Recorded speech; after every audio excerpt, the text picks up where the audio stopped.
Excise വകുപ്പും ആറ്റുകാൽ ക്ഷേത്ര ട്രസ്റ്റിന്റെ കീഴിലുള്ള ITIയിലെ ലഹരി വിരുദ്ധ ക്ലബിലെ വിദ്യാർത്ഥികൾ തിരുവനന്തപുരം കോർപ്പറേഷൻ ഹെൽത്ത് വിഭാഗം എന്നിവർ ചേർന്ന് ആറ്റുകാൽ പൊങ്കാല ഉത്സവത്തോടനുബന്ധിച്ച് പരിസരത്തുള്ള കച്ചവട സ്ഥാപനങ്ങളിൽ ലഹരി വിരുദ്ധ ലഘുലേഖ വിതരണം നടത്തുകയും ലഹരി വിരുദ്ധ സന്ദേശങ്ങൾ അടങ്ങിയ പോസ്റ്ററുകൾ പതിക്കുകയും കടകളിൽ പരിശോധന നടത്തുകയും ചെയ്തു. ലഹരി വിരുദ്ധ സന്ദേശം അടങ്ങിയ poster ITI principal Shri Sinul കുമാറിന് assistant excise inspector R Rajesh Kumar കൈമാറിക്കൊണ്ട് ഉദ്ഘാടനം നിർവഹിച്ചു.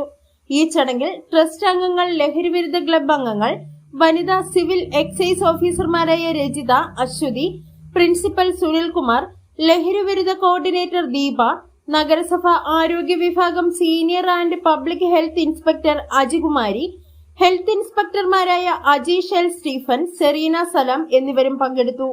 12 സെന്റ് വസ്തുവും 2 നില വീടും വിൽപ്പനയ്ക്ക്. പേയാട് പള്ളിമുക്ക് കുരിശുമുട്ടത്ത് മെയിൻ റോഡിൽ നിന്നും 50 മീറ്റർ മാറി 12 സെന്റ് വസ്തുവും 2500 സ്ക്വയർ ഫീറ്റ് 2 നില വീടും വിൽപ്പനയ്ക്ക്. അച്ചോട്ടുകാവ് പിടാരം ജംഗ്ഷനിൽ നിന്നും തിരുമല പിടാരം ജംഗ്ഷനിൽ നിന്നും ഈ സ്ഥലത്തേക്ക് എത്താവുന്നതാണ്. 1300 സ്ക്വയർ ഫീറ്റ് വരുന്ന 1ാം നിലയിൽ മനോഹരമായ വലിയൊരു സിറ്റ് ഔട്ട്, അറ്റാച്ച്ഡ് ബാത്റൂമോട് കൂടിയ വിശാലമായ 2 ബെഡ്റൂം, പൂജാമുറി, കിച്ചൺ, വർക്ക് ഏരിയ തുടങ്ങിയവയും 1200 സ്ക്വയർ ഫീറ്റ് വരുന്ന 2ാമത്തെ നിലയിൽ 2 ബെഡ്റൂം, കിച്ചൺ, വലിയ ഹാൾ എന്നിവയും അടങ്ങുന്നതാണ് വീട്. പള്ളിമുക്ക് ജംഗ്ഷനിൽ നിന്നും ഇവിടേക്ക് 1.5 കിലോമീറ്റർ ആണ് ദൂരം. ഈ ചുറ്റളവിൽ തന്നെ സ്കൂൾ, പള്ളി, അമ്പലം, മോസ്ക്, പെട്രോൾ പമ്പ്, ബാങ്ക് എന്നിവയും സ്ഥിതി ചെയ്യുന്നു. വീട് വിൽപ്പനയ്ക്ക് വേണ്ടി പെയിന്റിംഗ് ജോലികൾ നടക്കുകയാണ്. ആവശ്യക്കാർ ഈ പറയുന്ന നമ്പറിൽ ബന്ധപ്പെടുക. 9746221195.